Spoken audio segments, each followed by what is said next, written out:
to start with how you need to dress and the attitude you need to have as a makeup artist. So I'm wearing right now today what we call the sort of makeup artist I guess Pineapple surprise! a uniform. Yeah, usually when you talk say? about an MUA uniform, but I'll start with Pineapple surprise.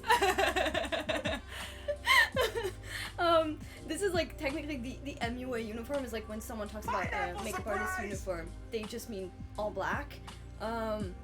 Originally, when I was told that it would be best to wear all black, I was kind of sad because I was like, I like color, I want to wear color.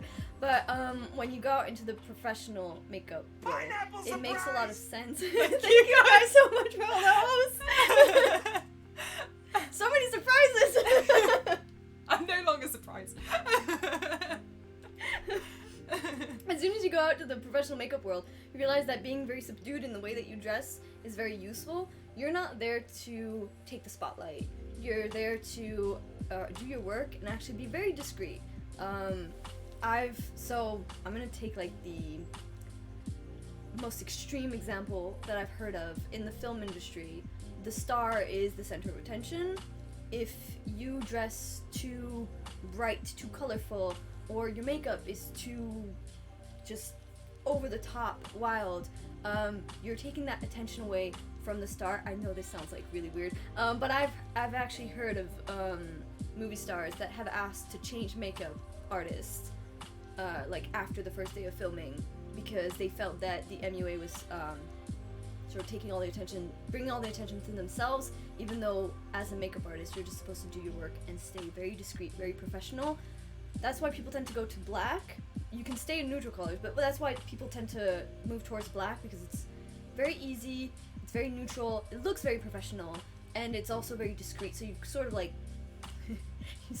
blend into the background, basically. Yeah, Mel is the diva. I'm the diva today. She will hurt you. So that's like a bit of a subject of debate. Some people don't really like it. It doesn't mean that you can't wear color.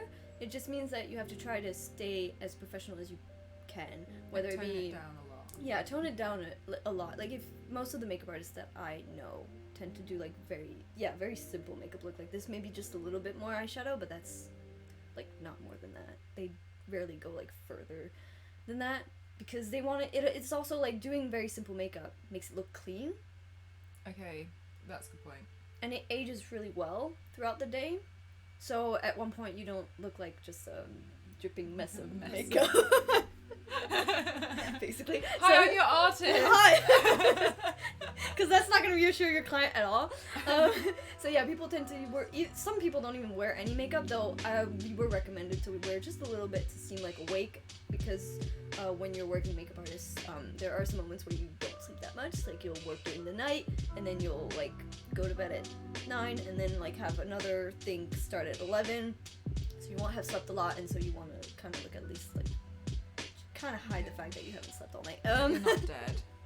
Yeah. So yeah, it is. It's simply a work uniform type thing. It's not like a rule, but people tend to dress like that, and it also just gives a good image, like a professional image. As far as attitude as well, so something that I've noticed, and I think that's strange in chat is also a working MUA. So I think she can also talk about that.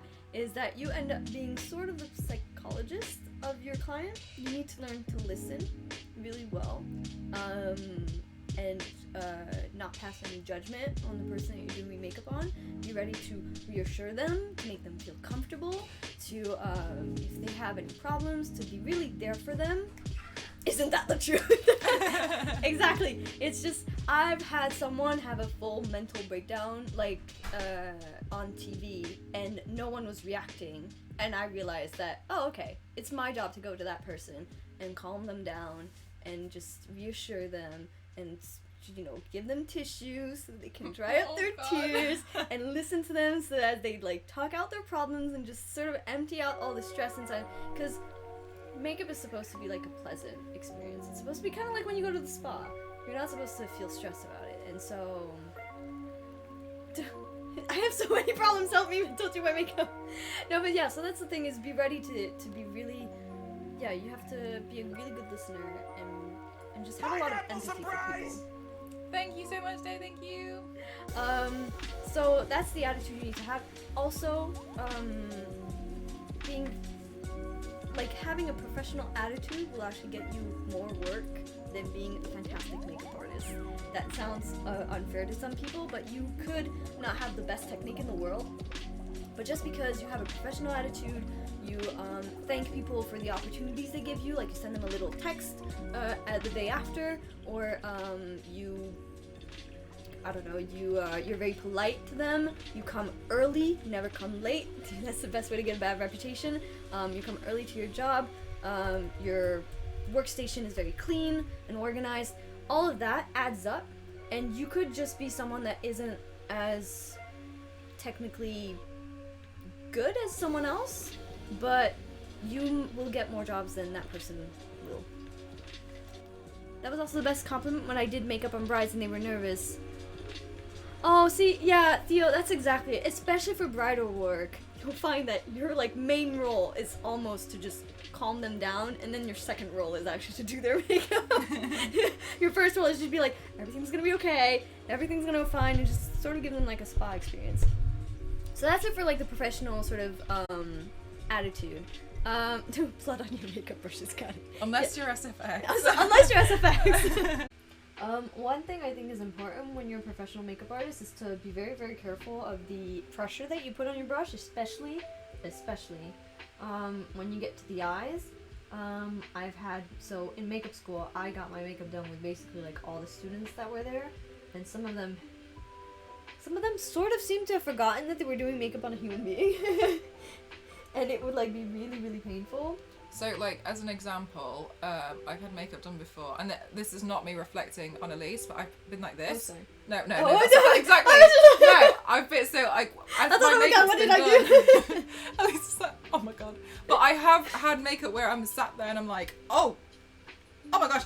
And then there's also making your client aware of whereabouts you are on their face, because for instance, Elise is working here, my eyes are closed, and and I'm like, oh, this is nice, and all of a sudden, it jabs this eye, and I'm like, oh, Yeah. because you can't see. So Yeah. it's always making them aware by doing small things Mm-hmm. where you are. When you do makeup on a client, it's nice to really talk them through what you're doing, so that they expect it without they think you're you're sort of educating them a little bit, but mostly they know oh, okay, you're gonna do my eye, or you're always giving them direction, can you look down, can you look up.